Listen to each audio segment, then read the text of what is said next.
अजब है मध्य प्रदेश, गजब है मध्य प्रदेश। जी हाँ, आप ठीक सुन रहे हैं। अजब है मध्य प्रदेश, गजब है मध्य प्रदेश। मैं इसलिए कह रहा हूँ कि ऐसा ही एक मामला हमारे सामने निकल कर बाहर आया। देश के प्रधानमंत्री के द्वारा ये कहा जाता है कि गरीबों को छत मुहैया कराने के लिए हमने एक योजना तैयार की है, प्रधानमंत्री आवास योजना, जो पूर्ववर्ती सरकार भी द्वारा चलाई जाती थी, सिर्फ नाम परिवर्तित कर दिया गया इसका।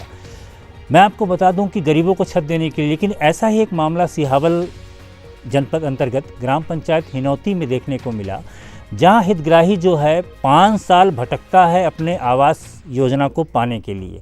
बाकायदा वो हितग्राही जो पात्र था उसको 2016-17 में पात्र की मिलती है और पहली किस्त उसकी आती है 20/6/2017 को। उसकी पहली किस्त 40,000 रुपये उसके खाते में आती है। उसका नाम है प्रेमलाल साहू।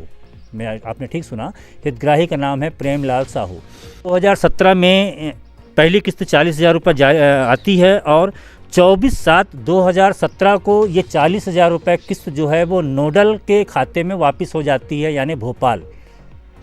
जब इस विषय पे जानकारी हमको मिली और 5 साल वो मतलब 17 से लगातार भटकता है वो, और 2021 फरवरी में उसको 45,000 रुपये सेकंड किस्त जारी हो जाती है। हमारे कान खड़े हो गए कि जब वो अपात्र था तो फिर पात्र कैसे हुआ।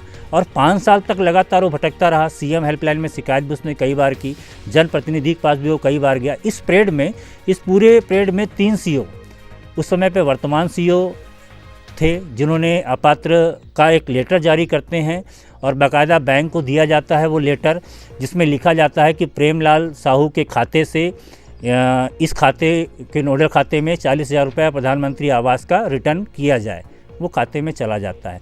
उसके बाद सेकंड सीओ आते हैं अशोक तिवारी जी, जो लगभग 4.5 साल यहाँ पर रहते हैं जनपद में, और उनके द्वारा भी जो है 4.5 साल इसमें मामले को लेकर कोई सुनवाई नहीं की जाती है। फिर अनिल तिवारी जी, अभी वर्तमान सीओ जो हैं, वो आते हैं और आने के बाद फरवरी माह में इसकी सेकंड किस्त जारी हो जाती है। और इस पूरे खेल में ये समझ में नहीं आता है कि आखिर में हुआ। जब हम हितग्राही से हम बात करते हैं तो हितग्राही ने क्या कहा, पहले आइए आपको सुनाते हैं। साल तुम्हारा आवास आ चुका है। कितने साल पहले? आज 5वां साल पे चला सर। ठीक। हम कहा ठीक है, तो क्या करी साहब, तो कहने साहब तुमको बनवाना है तो तुम 10,000 रुपया का जुगाड़ करो। हम कहा साहब हमारे पास नहीं है 1 रुपया। फिर कह लिया पासबुक लेगा ना, अपन देखें 1 रुपया नहीं रहा। फिर करे बात कहें कि तुम्हारी दुल्ही का, फिर दुल्ही जब लेगा तो 1,000 रहा, कहीं नहीं निकाल के तो लिया वादा इधर, फिर 9,000 बाद में दे। 9,000 जब बाद में दे 1,000 देने लग चला गई। कई बात कहीं तुम्हारे आवास मिल जाए। फिर 1 महीना तक हमको कहीं मिल जाए, कई बात कुछ नहीं बताई। जब नहीं मिला लागन से हवल दे गए तो कहीं तुम्हारा नोटल की वो तुम्हारा वापस हो चुका है, तुम्हारा साग से आपके खाते में पहली किस्त कितनी आई थी?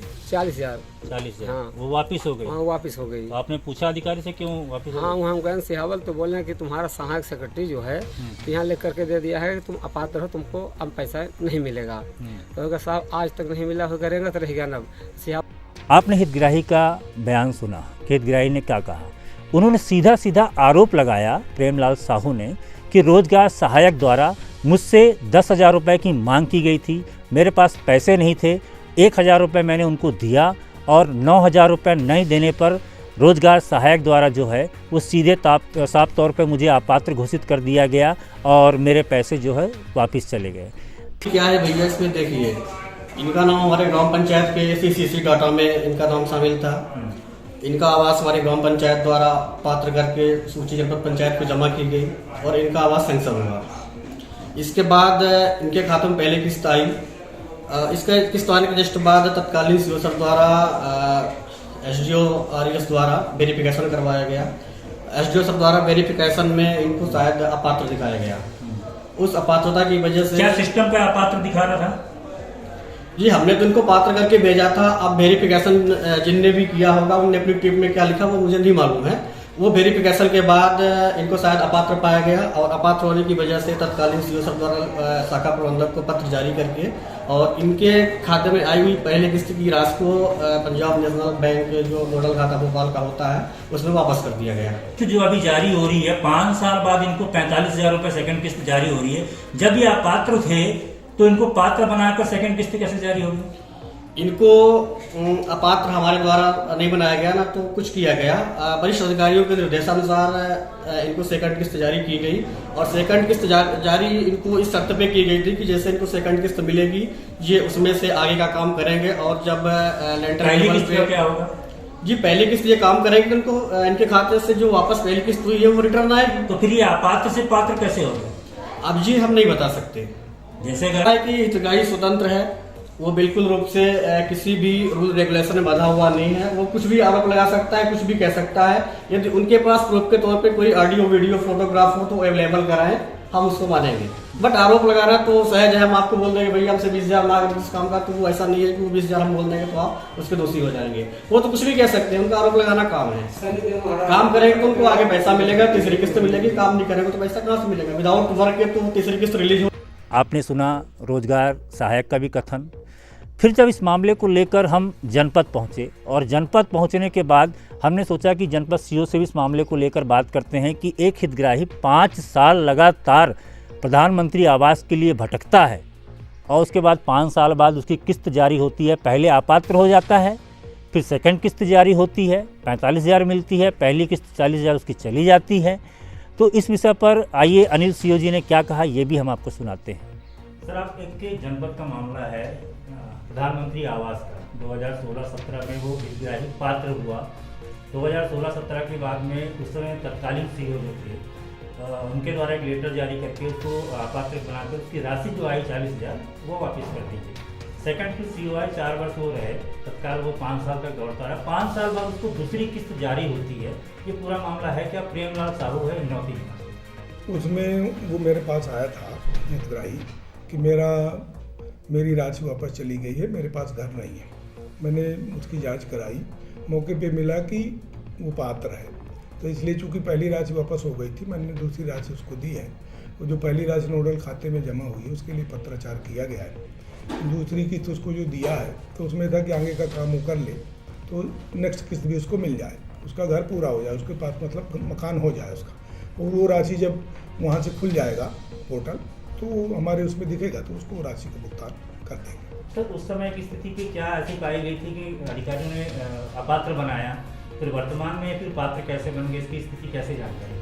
अब इसमें तो चूंकि पहले वाला रिकॉर्ड तो मेरे पास नहीं है कि क्यों अपात्र किया था, लेकिन चूंकि नोडल खाते में राशि गई तो अपात्र जो उनके मापदंड थे उसके आधार पर उन्हें देखा होगा। या तो हो सकता है कि पूर्व वर्षों का उसको राशि मिली हो, ये मान के जैसे कुछ लोगों का हुआ क्या था कि इंदिरा आवास की राशि गई लेकिन उसके हितग्राही के खाते में नहीं गई, सूची में नाम था, ऐसा भी हो सकता है। सर, 2016 से लेकर 2021 के बीच में ऑनलाइन पोर्टल पे दिखा रहा है वो पात्र हितग्राही। तो सर, अगर वो अपात्र था तो पोर्टल से उसका नाम क्यों नहीं था? पहले वो सुविधा नहीं थी, अभी ये 1 साल हो गया उसमें ये सुविधा दी गई है। तो अभी जो अपात्र के नाम हम डिलीट करा देते हैं। तो अभी ये पहली किस्त अब इसकी कैसे जारी होगी सर? अब पूरा मामला आप लोग साफ तौर पर समझ चुके होंगे क्योंकि मैंने हितग्राही से भी आपकी बात करवाई, रोजगार सहायक से भी बात कराई और जनपद सीओ से भी बात कराई कि पूरा खेल एक रहा क्या। अब सवाल ये खड़ा होता है कि अगर इस प्रकार का प्रधानमंत्री आवास योजना किसी को आवंटित होता है और किसी के कमीशन न देने पर 5 साल तक उसके चप्पल घसने पड़ते हैं और वो सीएम हेल्पलाइन में लगातार शिकायत करता है और सीएम हेल्पलाइन में शिकायत करने के बाद उसको ये कहा जाता है कि आपका निराकरण हो गया, 5 साल तक वो हितग्राही भटकता है। ये है प्रधानमंत्री आवास। अब देख लीजिए कि प्रधानमंत्री कहते हैं गरीबों को छत देने के लिए हमने योजना बनाई है। योजना कितनी अच्छी है लेकिन ज़मीनी स्तर पर कितना क्रियान्वयन कितना अच्छे से होता है ये आपके सामने जीता जागता नमूना है। फिर से चुनाव आ रहा है, फिर जनप्रतिनिधि चुने जाएंगे, फिर बड़े बड़े दावे होंगे और बड़ी बड़ी बातें होंगी। तो देखिए इस प्रकार का मामला है। अगर आपको ये वीडियो अच्छी लगी हो और आपके क्षेत्र में भी इस प्रकार की कोई समस्या हो तो आप कमेंट बॉक्स में जाइए और अपनी समस्या ये नीचे कमेंट बॉक्स पर लिखिए और हमसे कांटेक्ट करिए। आपके संपर्क करने का प्रयास करेंगे और समझने का प्रयास करेंगे। कैमरामैन राज बहोर के साथ मैं राजू गुप्ता, पोल खोल पोस्ट सीधी। और हाँ, हमारे चैनल को सब्सक्राइब करें, घंटी का बटन दबाना ना भूलें जिससे नई अपडेट आपको समय समय पर मिल सके।